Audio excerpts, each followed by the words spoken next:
This is Adressia here. My friends call me Ad because I am so damn positive, and I want to share one of my hobbies with you guys. Obviously, I'm a gamer. I do D&D. I do art. I do writing.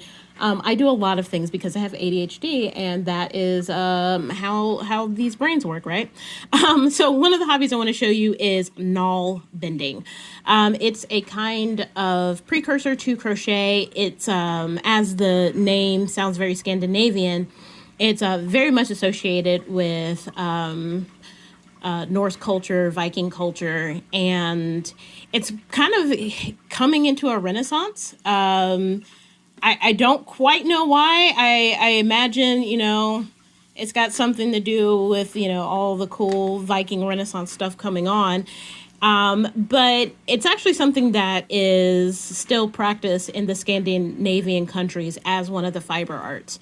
So it's actually really cool. You can do it kind of anywhere.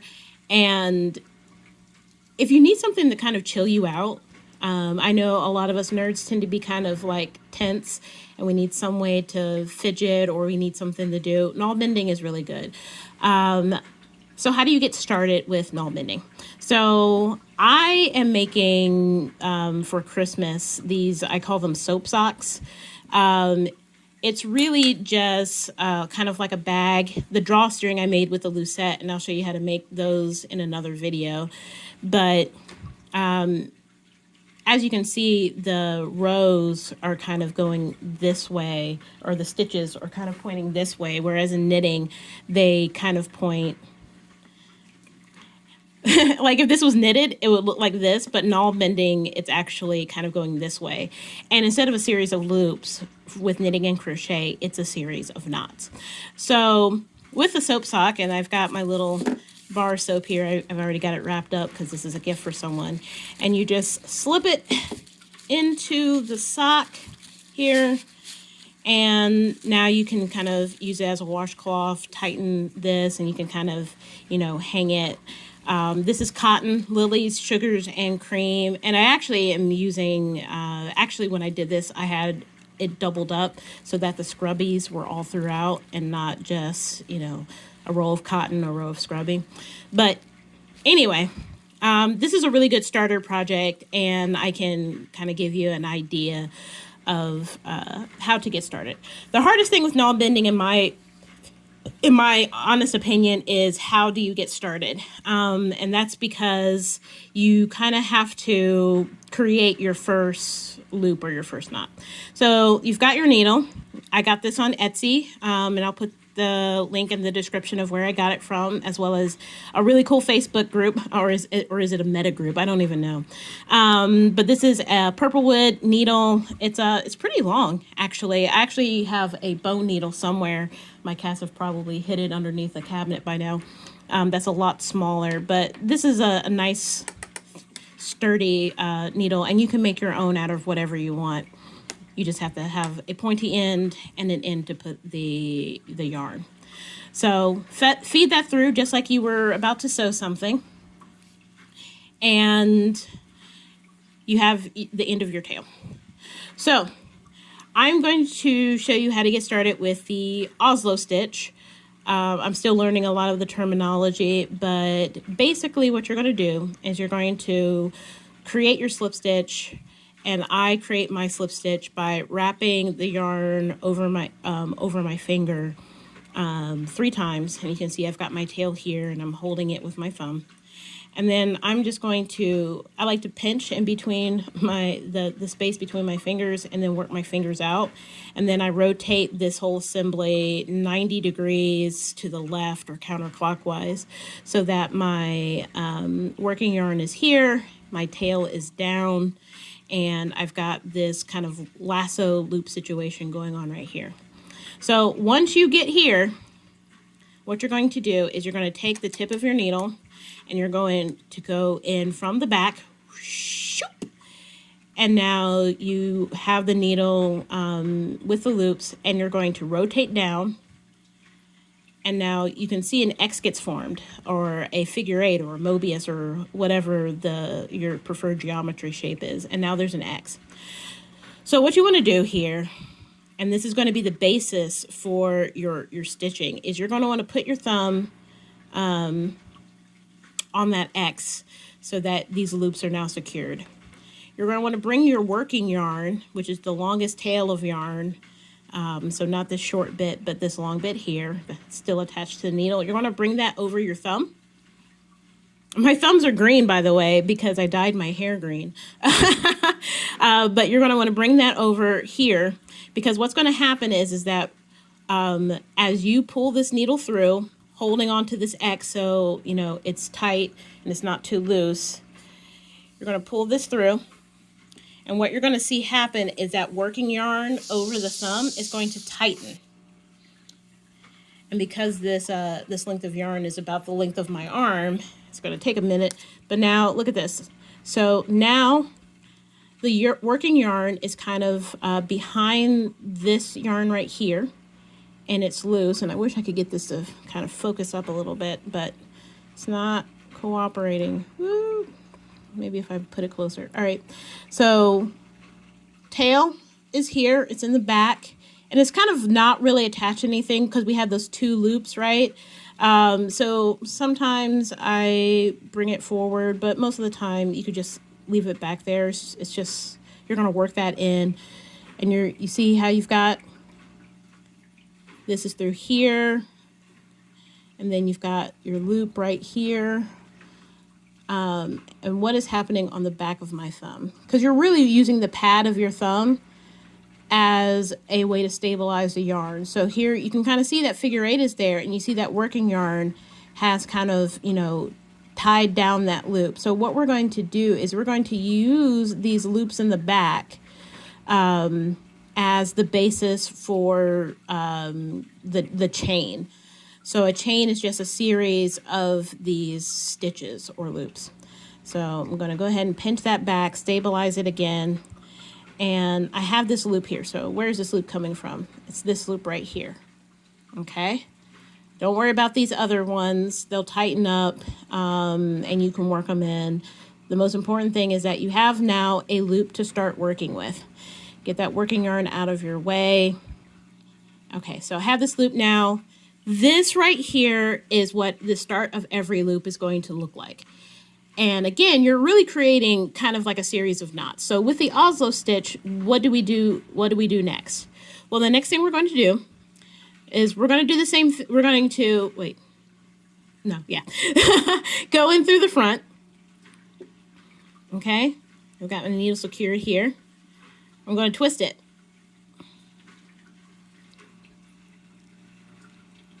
And I'm going to put this underneath both of these two loops. I'm going to take my thumb out, and this right here, that was a loop on my thumb, I'm going to press it against the needle, and that is going to be the next loop that I start working into. And this yarn right here, once I pull the needle through, is going to be the new tightened yarn against my thumb, and it's going to eventually evolve into the next loop. So I'm going to push this through,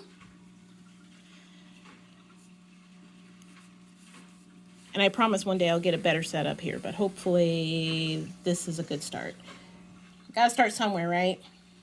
All right, so look, it's tightened against my thumb, and I've got a loop right here. Like it looks like such a mess, but I promise you it will turn into something that makes a whole lot of sense. So I got a loop right here. I've got my work here. Look at this working yarn. It's in the orientation we want it to be. So second stitch, go in, twist. So you go into the front, needles pointed back, twist it so that it's pointing to the front so that you can put it underneath these two. And this is going to create a snug fit so that you can pull your thumb out and then press that loop against the needle, and you're going to push it through. A lot of Nalbinding needles are flat. I don't know that they have to be flat, but I certainly prefer it. Like, not all chopsticks have to be round. Korean metal chopsticks are flat, and I cannot work with them. So I like my needles flat for Nalbinding, and I like them round for chopsticks. So now we have a rhythm here. So let's go ahead and let's create a quick chain. All right, got that going. See, now we can create a rhythm here. And don't worry so much about gauge, because it's all going to tighten. It's all going to tighten up. And for your first project, don't do something where you have to worry about gauge. Like, just worry about getting that muscle memory and getting that tempo so that you can practice, which is why I recommend creating something like, even if you're not creating a soap sock, like this is just, what is this but a pouch? What is this but a pouch? So I think pouches are certainly great. And I will create a pouch pattern and probably end up linking it in the description. I'll just, you can't really do like with knitting and crochet and talk about gauge and how many stitches per inch and all of that stuff. So what I'll do is I'll say chain to this many inches, join, etc., etc. One thing I will say about Nalbinding is if you screw up, it is slightly non-trivial to work backwards because you're creating knots, right? It's not just loops where if you're doing crochet or knitting, you pull and the loops just unwind. No, this is sturdy AF, okay? You put a hole in this thing and it's not going to unravel and run like you might if it was a knitted piece of fabric. So this is going to create some really sturdy stuff. So this looks kind of messy. And I'm going to see can I get it to focus? I don't know if I'm going to get it to focus. I can zoom in. Okay, there you go. So this looks kind of messy, right? I'm going to take my thumb out. What I typically do is I'll just kind of put my thumb here, but let me just kind of pull this and tighten it. There we go. Look at that structure. So you see there's these rungs on the top and the bottom, and there's kind of like this bump in the middle. This is the front. This is the right side. And on the back or the wrong side, it's kind of got more of this kind of diagonal flow, right? So that's what it looks like. And here's your end. And you see we've got some of these loosey-goosey loops, but look, I can just tighten that up just by pulling on that tail. And now we just kind of have this loop here. So this is how you get started with the chain. And honestly, I would just create some chains. Get some scrap yarn. Go to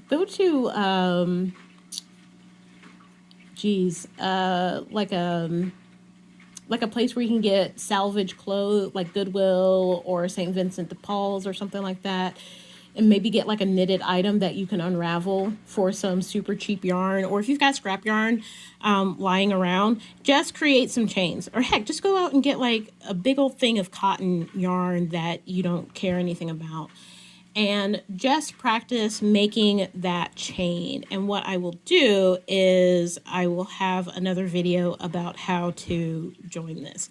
Again, making stuff is really tight. I talk a lot about D&D on this channel. You can make some dice bags, you know? Wouldn't that be cool? Or some bags for your miniatures or whatever, or cards, tarot decks, hero decks, your favorite magic card. Like, get some yarn in the color that you want your magic card to be, or your magic deck to be, and you can make it like a pouch or something like that for it. So this is like a really good fidgety project. It's a really good soothing skill to have if you need to kind of get your mind off of something. And that's why I just wanted to share it with you. So I don't know. I think that's it. Stay positive. I'll keep doing this kind of stuff. You know, it makes me happy, and hopefully it makes you happy too. So stay positive out there and be good to each other. All right. Bye.